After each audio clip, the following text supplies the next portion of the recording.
अस्सलाम वालेकुम viewers. Series चल रही है एमएस ऑफिस वर्ड की। तो उसमें आज हमारे पास लेक्चर नंबर 5 है। और लेक्चर नंबर 5 में हमने देखना है कि इंसर्ट टैब जो है, इंसर्ट टैब क्या है और इसमें जो रिबन है, दो रिबन्स को हमने डिस्कस करना है। सबसे पहला रिबन है इसमें पेजेस है और सेकंड है टेबल्स। तो आए इसको देखते हैं। और लास्ट जो लेक्चर था उसमें बात की थी टास्क के हवाले से।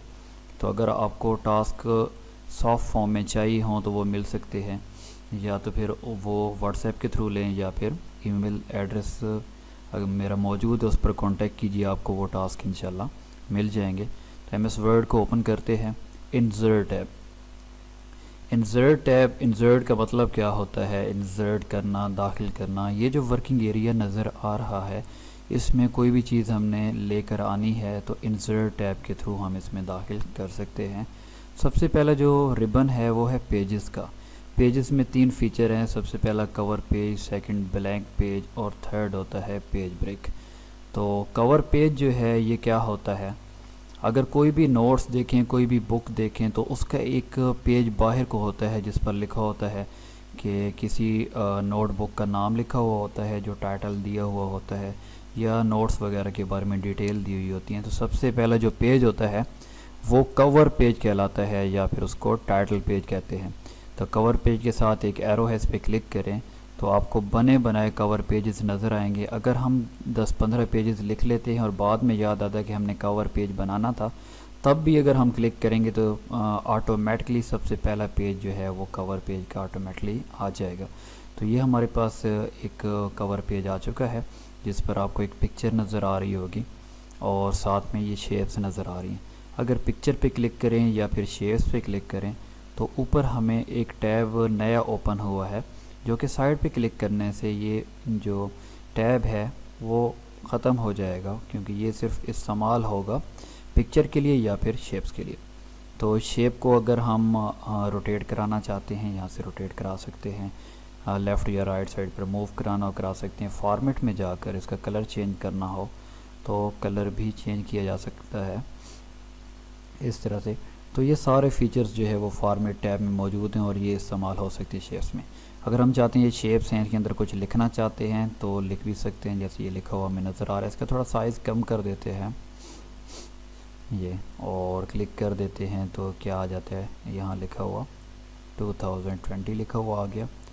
इसका थोड़ा साइज़ हम कम कर लेते हैं। तो इसकी अब डायरेक्शन चेंज करें तो वो भी फॉर्मेट में जाकर चेंज की जा सकती है। टेक्स्ट डायरेक्शन पे क्लिक करते हैं तो ये इसकी डायरेक्शन चेंज हो जाती है। कंट्रोल ई कर दें अगर इसको तो ये सेंटर में आ जाएगा। कलर चेंज करना है तो होम टैब में, जैसे हम फ़ॉन्ट कलर के बारे में देख चुके थे, साइज़ बड़ा करना है तो साइज़ भी बड़ा कर सकते हैं। अगर इसको ख़त्म करना है तो डिलीट का बटन यूज़ करते हुए इसको ख़त्म कर सकते हैं। ये कुछ लिखा हुआ है, इसकी जगह पर कोई नोट देना है हम दे सकते हैं, या फिर इस पर क्लिक करते हुए इसको डिलीट करना हो तो डिलीट भी कर सकते हैं। 4 एरो हेड नज़र आएगा जब, तो इसको क्लिक करके ख़त्म किया जा सकता है। उसके बाद यहाँ अगर कुछ लिखना चाहें लिख सकते हैं। पिक्चर को थोड़ा बड़ा करना हो या पिक्चर पे वर्क करना हो तो वर्क कर सकते हैं। ऊपर फॉर्मेट का टैब नज़र आ रहा है जो पिक्चर के लिए है। इसकी ब्राइटनेस बढ़ानी है, कंट्रास्ट सेट करना है या पिक्चर को कंप्रेस करना है तो ये कर सकते हैं। मज़ीद आगे हम पिक्चर्स का जो फ़ीचर आएगा उसमें डिटेल के साथ देखेंगे कि किस तरीके से इस पर वर्क किया जाता है। तो ये हमारे पास एक फ़ीचर था कवर पेज का। तो कवर पेज हमने बनाना हो तो इस तरीके से बना सकते हैं। नेक्स्ट हमारे पास जो फ़ीचर है वो होता है ब्लैंक पेज। इस पेज को थोड़ा अगर हम छोटा कर दें और आपको नज़र आ रही है एक पेज है, इसके आगे एक पेज चाहिए। अगर हमने यहाँ कुछ लिखा है और हम ये चाहते हैं कि इससे आगे हमें एक पेज चाहिए कंटिन्यूसली, तो वो कैसे आ सकता है? ब्लैंक पेज पे क्लिक कर दें या फिर ऐसे कर सकते हैं कि कंट्रोल एंटर प्रेस कर सकते हैं। इसकी शॉर्ट की होती है कंट्रोल एंटर। तो ये हमारे पास एक ब्लैंक पेज आ जाता है। अगर हमारे पास ये लिखा हुआ है और हम ये चाहते हैं कि ये दूसरे पेज पर लिखा हुआ ये जाना चाहिए, तो हम कंट्रोल एंटर कर दें या पेज ब्रेक पे क्लिक कर दें तो ये लिखा हुआ यहाँ से ट्रांसफ़र हो जाएगा, अगले पेज पर चला जाएगा। तो ब्लैंक पेज और पेज ब्रेक में फ़र्क सिर्फ ये है कि अगर हमारा इंसर्शन पॉइंट खाली जगह पर मौजूद होगा तो ये ब्लैंक पेज होगा कंट्रोल एंटर से, और अगर ये लिखे हुए से पहले होगा और हम कंट्रोल एंटर प्रेस करेंगे तो ये पेज ब्रेक होगा, दोनों की शॉर्ट की सेम है। तो ये हमारे पास एक रिबन था पेजेस का। नेक्स्ट रिबन हमारे पास है टेबल का। टेबल दो चीज़ों के मिलने से बनता है, एक चीज़ हमें नज़र आती है वर्टिकली और एक नज़र आती है हॉरिजेंटली। तो ये एक रो एक को बोलते हैं और एक को कॉलम बोलते हैं, रो कॉलम के मिलने से बनता है। तो इसमें कुछ मेथड्स हैं टेबल को लगाने के लिए। सबसे पहला जो मेथड होता है, जैसे आपको ये बॉक्सेस नज़र आ रहे हैं, 1 बाय 1 का मतलब है एक रो एक कॉलम। और अगर ये बढ़ाते हैं 10 रोज़ हैं और 8 कॉलम हैं, अगर हम चाहते हैं नहीं हमें 10 रोज़ चाहिए और 10 कॉलम चाहिए, तो ये मेथड यूज़ नहीं हो सकता। इसमें सिर्फ 10 रोज़ और 8 कॉलम आ सकते हैं। इंसर्ट टेबल पे अगर क्लिक करते हैं तो इसमें रोज़ कॉलम की तादाद फ़िक्स कर सकते हैं। अगर हम कहते हैं कि हमें रोज़ कॉलम चाहिए, 80 रोज़ चाहिए और 80 कॉलम चाहिए, तो एक टाइम के अंदर इतनी रोज़ कॉलम नहीं मिल सकती। कम से कम 1 और मैक्सिमम 63 रोज़ कॉलम एक टाइम में हम इंसर्ट कर सकते हैं। तो ये कहाँ इंसर्ट होंगे रोज़ कॉलम, जहाँ पर इंसर्शन पॉइंट मौजूद होगा।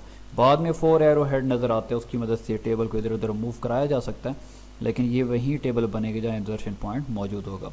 फिर उसके बाद हम चाहते हैं कि टेबल बने अपनी मर्ज़ी की जगह पर, तो उसके लिए ना पहला मेथड यूज़ हो सकता है ना दूसरा। तो ड्रा टेबल यूज़ होगा। ड्रा टेबल की मदद से जैसे अब पिक्चर की जगह यहाँ बनानी है तो हम पिक्चर की जगह यहाँ बना सकते हैं।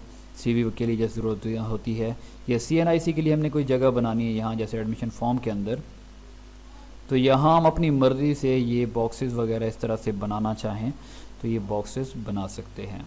पर क्लिक ये बनाते जाएंगे। अगर हमने CV में एकेडमिक एरिया बनाना है तो ये बन गया। अब हमें रोज़ चाहिए तो हम क्लिक करके रोज़ बना सकते हैं, और क्लिक करने पर कॉलम्स भी बना सकते हैं। जब हम कॉलम बना रहे हैं तो ऊपर हमें कुछ ये निशान नज़र आते हैं, और यहाँ रोज़ बनाते हुए भी निशान नज़र आते हैं। ये मार्कर्स कहलाते हैं, रोज़ मार्कर या कॉलम मार्कर्स। कॉलम की विड्थ इनकी मदद से एडजस्ट की जा सकती है, और रो की हाइट इसकी मदद से एडजस्ट की जा सकती है। अब मज़ीद अगर हमने रोज़ कॉलम नहीं बनाने, तो पेंसिल को ख़त्म करना चाह रहे हैं, तो हम एस्केप का बटन प्रेस करेंगे और पेंसिल जो है वो ख़त्म हो जाएगी। लेकिन ये याद रखें कि जब शेप की हमने बात की थी, फॉर्मेट शेप की या फिर पिक्चर की बात की थी, तो फॉर्मेट का टैब ओपन हुआ था, लेकिन टेबल के लिए 2 टैब्स ओपन होंगे, एक डिज़ाइन का टैब और एक लेआउट का टैब। इन पर इंशाल्लाह डिटेल से हम बात करेंगे। तो ये टैब सिर्फ होते हैं टेबल्स के लिए। तो नेक्स्ट हमारे पास जो फीचर है वो होता है क्विक टेबल्स की। पहले बात कर लेते हैं। अब हमने टेबल भी बनाना है, लेकिन हमारे पास टाइम नहीं है, बहुत कम टाइम है, तो बने बनाए टेबल यूज़ करते हैं। क्विक टेबल्स होते हैं, जैसे ही हम क्लिक करेंगे तो एक टेबल बना बनाया आ जाएगा। तो इसका साइज़ बड़ा करना है, इसके अंदर लिखे हुए को सिलेक्ट करके साइज़ बड़ा करना है, साइज़ छोटा करना है, या फिर हमने इसका कलर चेंज करना है, डिज़ाइन में जाकर कलर भी चेंज कर सकते हैं। तो ये बना बनाया टेबल होता है, इसको मूव कराना है, इधर उधर मूव भी करा सकते हैं। तो ये हमारे पास बना बनाया टेबल है, जिसको क्विक टेबल कहते हैं। 2 फीचर रह चुके हैं हमारे पास, एक होता है एक्सेल सेपरेट शीट और एक होता है कन्वर्ट टेक्स्ट टू टेबल। जैसे अगर हम यहाँ लिखते हैं कुछ, जैसे मैंने लिखा serial number, items, quantity, price और प्राइस के बाद टोटल। तो अब ये बनाना हमने क्या था, हमने बनाना था टेबल, लेकिन हमने लिख दिया ये टेक्स्ट। तो कैसे इसको टेबल में कन्वर्ट करेंगे? हमने अगर इसको टेबल में कन्वर्ट करना है तो सीरियल नंबर के बाद कोई सेपरेटर लगाना होगा। तो यहाँ मैं कॉमा लगा देता हूँ, आप कुछ भी लगा सकते हैं। यहाँ सीरियल नंबर, आइटम्स, आइटम्स के बाद क्वांटिटी, क्वांटिटी के बाद प्राइस और फिर टोटल। इन सब को सिलेक्ट करके हमने फीचर जो है, जो हाइड था वो अब शो हो जाएगा, कन्वर्ट टेक्स्ट टू टेबल। इसमें हमसे पूछेगा कि ये बताएं कि सेपरेटर कौन सा यूज़ किया। हमने यहाँ दे देना जो हमने सेपरेटर यूज़ किया, कॉमा यूज़ किया तो कॉमा लगा दिया, ओके कर दिया। तो हमारा टेक्स्ट कन्वर्ट हो गया टेबल के अंदर। अब हमारे पास जो है लास्ट फीचर इसका रह चुका है एक्सेल सेपरेट शीट। तो एक्सेल सेपरेट शीट पे हमने क्लिक किया तो वर्ड के अंदर ही एक्सेल ओपन हो जाएगा। तो हम एक्सेल पे कैसे वर्क कर सकते हैं देख लेते हैं। इसमें पहला टास्क भी आपका आ जाता है, आप यहाँ टास्क बना सकते हैं, इसकी वजह से इनवॉइस शीट बना सकते हैं। तो इसमें हमें ये ABC जो नज़र आ रहे हैं ये कॉलम्स हैं, और 1 2 3 जो ये हमें नज़र आ रहे हैं ये क्या है, रोज़ हैं। तो हमने यहाँ लिखना है सीरियल नंबर, सीरियल नंबर के बाद लिखना है आइटम्स, आइटम्स के बाद लिख देना है क्वांटिटी, क्वांटिटी के बाद हमने लिखना है प्राइस, और प्राइस के बाद लिख देना है टोटल। तो अब यहाँ 1 लिखा हमने, और इसको ड्रैग करना है सीरियल नंबर को, लेकिन कंट्रोल प्रेस करते हुए। अगर कंट्रोल प्रेस नहीं करेंगे तो ये तरतीब से नहीं आएगा। तो आइटम को ही दे देते हैं, जैसे मैंने लिखा USB, USB की तादाद कितनी है कोई भी, और कस्टमर लेना चाहता है 5 USB, एक USB की कीमत जो है वो है 520। अब जो है क्वांटिटी की जो है 5 है, तो इसकी टोटल जो है कीमत कितनी बनेगी, तो हमने 5 को 520 के साथ मल्टीप्लाई नहीं करना, हमने अलजबरा की तरह बात करनी है, इस बॉक्स को इस बॉक्स के साथ मल्टीप्लाई करना है।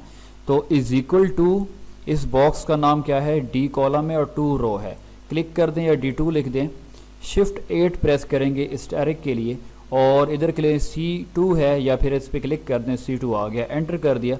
तो अब हमारे पास 2600 रुपये इसकी कीमत बन गई 5 USB की। अगर इसकी जगह हम 50 कर देते हैं तो ये 26,000 बन जाएगा। अगर हम 100 USB कर देते हैं तो ऑटोमेटिकली इसकी कीमत आ जाएगी। इस तरीके से हम इनवॉइस शीट बना सकते हैं और एक्सेल को यूज़ कर सकते हैं वर्ड के अंदर ही। तो ये हमारे पास एक्सेल सेपरेट शीट हो गई। तो ये हमारे पास जो टैब हम रिबन की बात कर रहे थे वो हमारे पास एक रिबन था, कौन सा, टेबल्स। तो टेबल्स के अंदर ये फीचर्स से टेबल से रिलेटेड, जिसमें हम देखा बिल्ट इन था, इंसर्ट टेबल था, ड्रा था, कन्वर्ट टेक्स्ट टू टेबल था, एक्सेल सेपरेट शीट और क्विक टेबल्स था।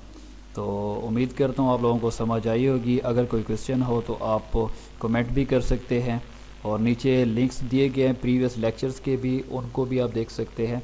और अगर कोई आपको क्वेश्चन होता है, समझ नहीं आती, तो आप व्हाट्सएप के थ्रू भी कर सकते हैं और मुझे मेल भी कर सकते हैं। मिलते हैं नेक्स्ट ट्यूटोरियल के साथ, इजाज़त दीजिए, अल्लाह हाफिज़।